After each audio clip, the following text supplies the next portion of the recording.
റിവ്യൂവിൽ തന്നെ വിശ്വാസമില്ല. എൻ്റെ ഉത്തരവാദിത്വം എന്ന് പറയുന്നത് എനിക്ക് ആ വേർഡ് യൂസ് ചെയ്യാമെന്ന് അറിയത്തില്ല. എൻ്റെ കഴപ്പ് എന്ന് പറയുന്നത് ക്യൂബിൽ പടം അപ്ലോഡ് ചെയ്ത് കഴിഞ്ഞാൽ കഴിഞ്ഞു. അതിൽ പിന്നെ വരുന്ന ഒരു സുനാമിക്ക് ഞാൻ ഉത്തരവാദിയല്ല. എൻ്റെ പടം ഞാൻ കമ്മിറ്റ് ചെയ്യുമ്പോൾ എൻ്റെ ഇതെന്ന് വെച്ചാൽ ഇന്ന് ഡേറ്റിന് പടം ഇറക്കാൻ വേണ്ടിയിട്ട് ഈ സാധനം ഞാൻ ക്യൂബിൽ അപ്ലോഡ് ചെയ്ത് തരും. ഇതാണ് എൻ്റെ ഗ്യാരണ്ടി. അതിനപ്പുറം എന്ത് സംഭവിച്ചാലും ഒരു കുഴപ്പമില്ല. കമേഴ്ഷ്യൽ നമുക്ക് ആലോചിക്കാൻ പറ്റില്ല. അത് നിർണ്ണയിക്കാൻ പറ്റുന്നൊരു സാധനമല്ല. അതിനെക്കുറിച്ച് ആലോചിക്കുന്നവർ മണ്ടന്മാരാണ്. കാരണം അത് ലക്കാണത്.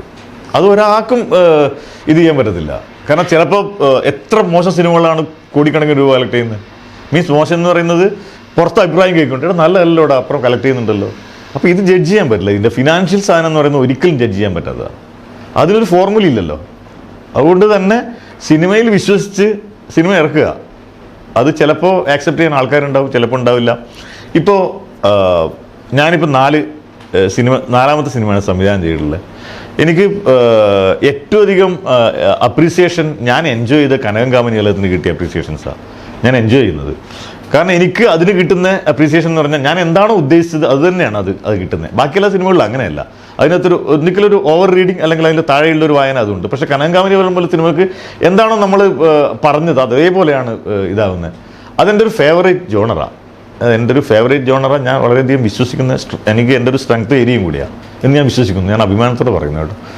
അപ്പം അതുപോലുള്ള സിനിമകൾ ഞാൻ കനകം ഇറങ്ങിയപ്പോൾ മനസ്സിലാക്കിയത് വെച്ചാൽ അതുപോലെ സിനിമകൾക്ക് ആൾക്കാരുണ്ടെന്നാണ് മനസ്സിലാക്കിയത്. അതുപോലുള്ള സിനിമകൾക്ക് ആൾക്കാരില്ലാതെയുണ്ട്. അത് നമുക്ക് മുമ്പേ അറിയാം ഇതുപോലുള്ള സിനിമയ്ക്ക് ഇവിടെ ആൾക്കാരില്ല. പക്ഷെ ഇപ്പോഴും നീഷ് ആൾക്കാരുണ്ട് അറിഞ്ഞത് ആ സിനിമയ്ക്ക് ശേഷം.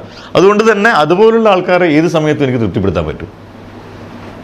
അത് എൻ്റെ എനിക്കറിയുന്ന ജോണർ ആയതുകൊണ്ട് എനിക്ക് പിടിച്ചു നിൽക്കാൻ പറ്റുന്ന ഒരു ഏരിയ ആണെന്ന് എനിക്ക് വിശ്വാസമുണ്ട്. അപ്പോൾ ആ ഏരിയയിലുള്ള ആൾക്കാരെ എനിക്ക് എപ്പോഴും തൃപ്തിപ്പെടുത്താൻ പറ്റും. ബാക്കി ക്ലിക്കായിരുന്നു എനിക്ക് പല സ്ഥലങ്ങളിൽ. എൻ്റെ ഒരു അത്ഭുതം എന്ന് വെച്ചാൽ അത് പ്രായഭേദമന്യേ പല സ്ഥലങ്ങളിൽ നിന്ന് എനിക്ക് ഞാനത് പൊതുവായിട്ടുള്ള അഭിപ്രായങ്ങൾ പൊതുവായിട്ട് എനിക്ക് അങ്ങനെ കേൾക്കാൻ പറ്റിയിട്ടില്ല. പക്ഷേ ഞാനിപ്പോൾ ഇന്റർവ്യൂ വരുമ്പോൾ ഇതിനകത്ത് രണ്ടുപേര് പറയുന്നു. ഞാൻ ഒരു ടാക്സി പോകുമ്പോൾ ഒരു പ്രായമുള്ള ചേട്ടൻ പറഞ്ഞു, ചേട്ടൻ നിങ്ങൾ ഏതാ എന്ന് പറയുമ്പോൾ സംവിധായകനാണ്. ഏതാ പടം? കനകം. ആ ജാഫർ. അത് നേരെ അങ്ങോട്ടാണ് പോകുന്നത്. അയാൾ ചിലപ്പോൾ ആ ഇടുക്കി എന്നുള്ളൊരു ഡ്രൈവർ ആയിരിക്കാം. ഒരാൾക്ക് ഓരോ തരത്തിലാണ് ഓരോ ക്യാരക്ടേഴ്സും കണക്ട് ചെയ്യപ്പെടും. നമ്മുടെ ഉദ്ദേശം അത് തന്നെ, ഒരു ബുഫയാണ്. നിങ്ങൾ പൊറോട്ട തിന്നാൻ പോകുന്നെങ്കിൽ ആ പൊറോട്ട മാത്രം നിങ്ങൾക്ക് ഇഷ്ടപ്പെടത്തില്ല. ബുഫെ ഓരോന്നും ടേസ്റ്റ് ചെയ്ത് നോക്കിയാൽ ഓക്കെ. എല്ലാം എക്സ്പെക്ട് ചെയ്യും. അത് നല്ലത് കിട്ടിയ പേടിയുള്ളൂ കേട്ടോ. നല്ലത് കിട്ടിയാൽ നമുക്ക് ഇത് ഇങ്ങനെയൊന്നും പറയേണ്ടതൊന്നും അല്ല. മീൻസ് നമ്മൾ എന്താണ് പറയുന്നത്, നമ്മൾ കുറേ സിനിമക്കാരെ കണ്ടിട്ടും സിനിമക്കാരിൽ നിന്ന് പഠിച്ചിട്ടൊക്കെ സിനിമ ഉണ്ടാക്കുന്നത്. അപ്പോൾ ഭയങ്കര വായിൽ നിന്ന് ഇറക്കേണ്ട സിനിമയൊന്നും നമ്മൾ ഇറക്കുന്നില്ല ഇവിടെ. എല്ലാം താൽക്കാലികമായ സിനിമകൾ ഇവിടെ ഇറങ്ങുന്നത്. മാസ്റ്റർ പീസ് ഒന്നും ഇറങ്ങുന്നില്ല. അത് വെറുതെ പറച്ചിലുകളാണ്. ഇനിയൊരു ഇരകളൊക്കെ എപ്പോൾ വരും ദൈവത്തിന് അറിയൂ. ഇപ്പോൾ നടക്കുന്നത് ടെമ്പററി പരിപാടികൾ. ആ പരിപാടികളിൽ കിട്ടുന്ന നല്ല സിനിമകൾ നമ്മൾ എൻജോയ് ചെയ്ത് പോകുന്നു. ഇതിൻ്റെ വരുംവരായികൾ ആലോചിച്ച് കണ്ടാൽ പിന്നെ അതിനെ സമയമുണ്ടാവും. ഞാൻ ഒരു പടത്തിൻ്റെ പോസ്റ്റ് പ്രൊഡക്ഷൻ നടക്കുമ്പോൾ ഞാൻ മാക്സിമം അല്ലെങ്കിൽ ഏതെങ്കിലും ഒരു പരിപാടി നടക്കുമ്പോൾ മാക്സിമം എൻ്റെ അറ്റൻഷൻ മാറ്റി അടുത്ത സ്ക്രിപ്റ്റിലോട്ട് പോകും. അതാണ് ചെയ്യാറ് ഞാൻ. ഇതിൻ്റെ കമേഴ്ഷ്യൽ പരിപാടികളിൽ നിന്നാൽ നമ്മൾ മാനസികാഘാതോ ഹൃദയാഘാതോ അതൊക്കെ പ്രൊഡ്യൂസേഴ്സ് അനുഭവിക്കട്ടെ. പ്രൊഡക്ഷനിലെ ഭാഗമാണ്.